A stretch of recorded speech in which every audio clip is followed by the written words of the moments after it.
At sa kaliwa, galing naman Anonas QC.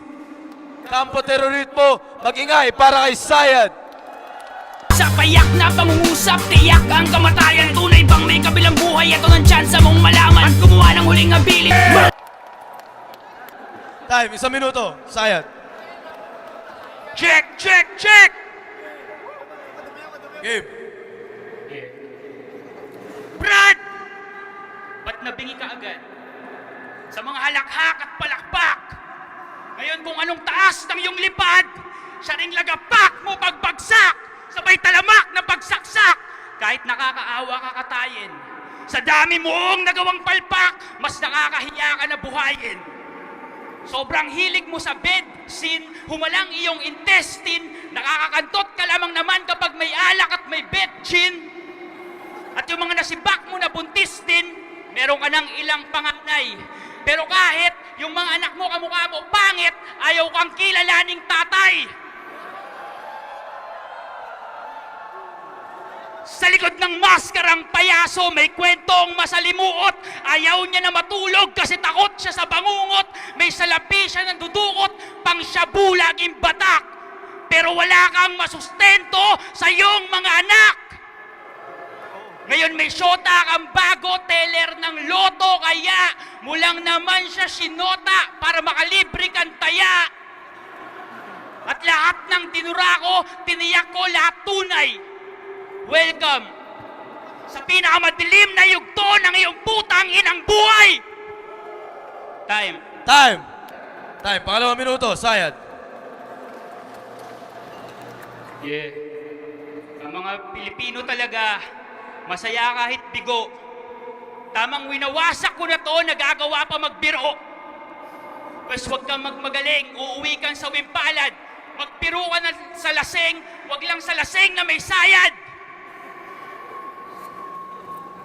At noong 2009, napanood kita sa 5, nagdrama, Talambuhay ni Saito, yung tema ng programa. Gutom siya na rapper, na tindero ng antena. Ginusto niya sumikat, baka sakali na makita niya yung tunay niya na nanay, yung pakay niya dakila. Ngayon celebrity ka na, ba't yung pangungulila mo tumila? Nagpaalila ka sa kasikatan, landas mo mas pumaluktot. Pues meron akong balita na masaya at malungkot. Good news, nahanap ko na yung tunay mong inay. Bad news, mga 3 buwan na siyang patay. September 12, 2011, yung nanay mo nanonood ng TV, kumakain ng santol, nabulunan, di nakahinga, namatay siya in no time. Nabulunan siya katatawa habang binababoy ka ni Vice Ganda sa Showtime.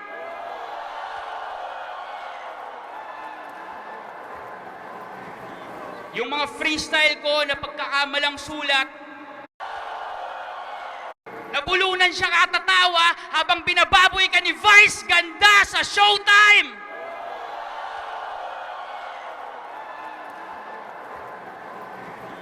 Yung mga freestyle ko na pagkakamalang sulat, ganun ako katindi. Yung mga sulat mo na pagkakamalang freestyle, ganun ka walang silbi. Time. Time. Huling minuto ay Sayad.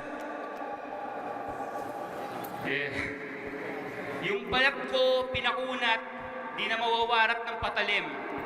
Kaya sigurado di na ako apektado kapag kumagat ang dilim. At bago kayo maliwanagan, hahandusa ito. Tangina, nakalimutan ko yung susunod. Pero walang saysay ito. Tiyak ko, mangingisa ito. Pag narinig niya ako uli at maglulupasa ito, sigurado habang siya ay pauwi. Zaito, Hajime, yung pulis na samurai, lulong ka sa bato, gago, dapat alias mo, Batusay. At susunugin ko na tong mundo, tang ina mo, ikaw yung gagawin kong panggatong. Sabi mo kay Telo, ikaw ang tagapagmana ng tondo. Hindi! Si Asyong! At alam nyo ba, nalanta yung mga kangkong nung tinapon siya ng nanay niya sa kangkungan. Paano ka magiging tagapagmana ng kung ano man kung lumaki ka lamang sa ampunan? At aking napaggalaman na pag ikay naiimbitahan sa mga event, naniningil ka ng paunang kabayaran, tapos di mo to sinisipot, ini-Indian, di mo na to pinupuntahan. Sabi mo sa akin dati, ang sarap ng feeling. Nabubuhay ka sa pagrarap. Nice. Support!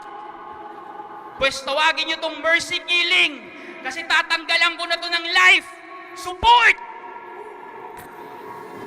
At pag sinabi ko, halimbawa na lang, tapusin na natin to. Kapag sinabi kong si Spade, si Flip Top Observer, ang mga reaksyon niyan siguro, pwede, hindi, oo. Pero pag si Saito, si Flip Top Observer, hindi!